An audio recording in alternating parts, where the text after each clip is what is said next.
All right, today I'm going to talk to you a little bit about the Wink Tapt switch. I do have a love-hate relationship with this thing. It works amazing when it works, but when it doesn't, it just doesn't. And this is what you have to do. So I think today what I'm going to do for this tutorial is kind of do a repair slash tutorial.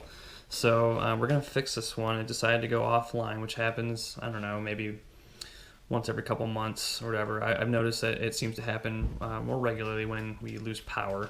So today I'm going to show you how to fix it, and then just kind of give you some tips on how to use it. So we're going to go. I'll show you on the phone. This one is offline, says disconnected. So what I'm going to do is actually remove this first. So you go down to remove switch.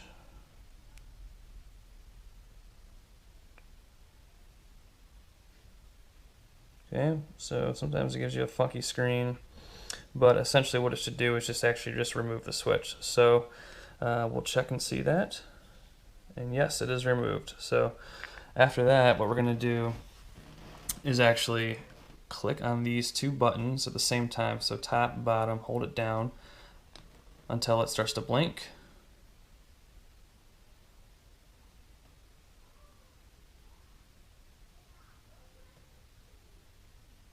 And then when it goes off like that, I usually do it a couple times, but you can probably just do it once. I just want to make sure that it actually resets, because I think that one, when it blinks for a long time like that, I think it's trying to pair. So here, let's just see if it's real quick.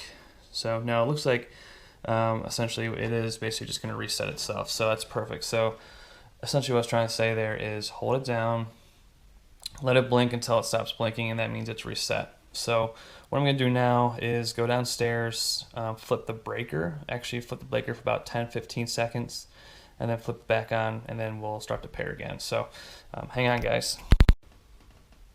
Alright, so basically what I did there was just go down to the circuit breaker, turn off the power for about 10-15 seconds, and now I'm back, and we're going to actually sync this back up to the Wink app. So go ahead and go into your Wink app. Scroll down to add a product.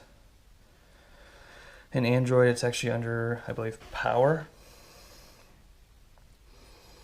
So you click on power, tapped. Once you get to the screen, just keep clicking next. And then here you can actually select which hub you'd like to sync it to. Here I'm just going to stick with this one main floor hub, but if you'd like to choose a different one, just click choose different hub. Again, I'm going to stick with main floor hub. Done. You can actually sync it to relays too, but in this case I'm going to stick it with the hub. Next, next, connect. Okay, and it says the Wink hub is ready. What you're going to do here is actually press the top and bottom buttons on this.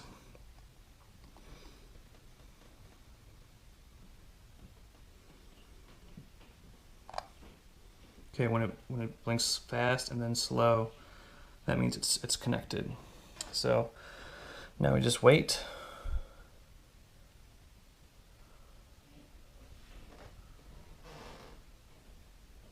And I just looked at the actual hub and it's blinking green, so that means it's paired.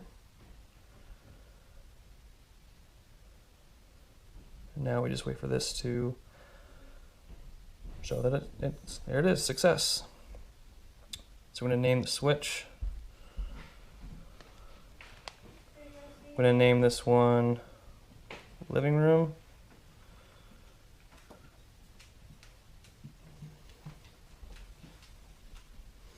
Click done. Okay, now we go to get started. Walk through the setup. Next. Here where it says press the switch, I usually skip this step just because it doesn't really work. So we're going to skip this one, click next. What turned on? This is basically where you set it to what you want it to be. So regular lights is basically just if it's wired as a normal switch.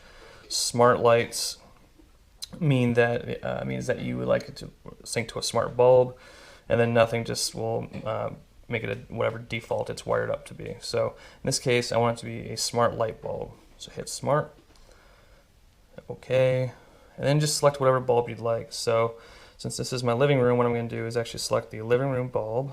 So just keep scrolling down until you find it.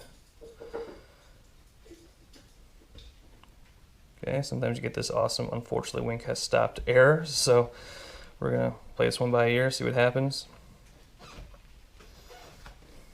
Okay, then it just automatically I guess just pick something for me.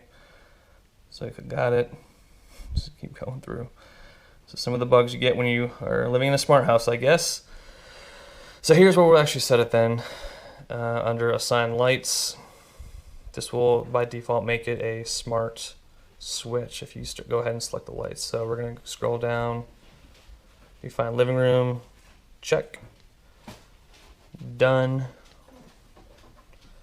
And then just one pretty cool thing that I like to do here is actually set the dimmer settings. So when you go over to living room, just click on it. You go to light load settings. You can see that's configured as smart. Go back to set the dimmer settings. So we're going to set the at high dim and low dim, and then just hit the back button. Back. Now we're done. So what I'll show you basically with the switch. Right now it is at full brightness. What I'm going to do is actually hit the dimmer switch until it blinks like that, and the top one should dim just like it did. I have not synced up the bottom one yet, so that's why it did not dim. But now what we're going to do is I'll turn it back up. And there you have it. So there's a switch again. When it works great. When it doesn't, it is a nightmare. And that is how you reset it. So thanks.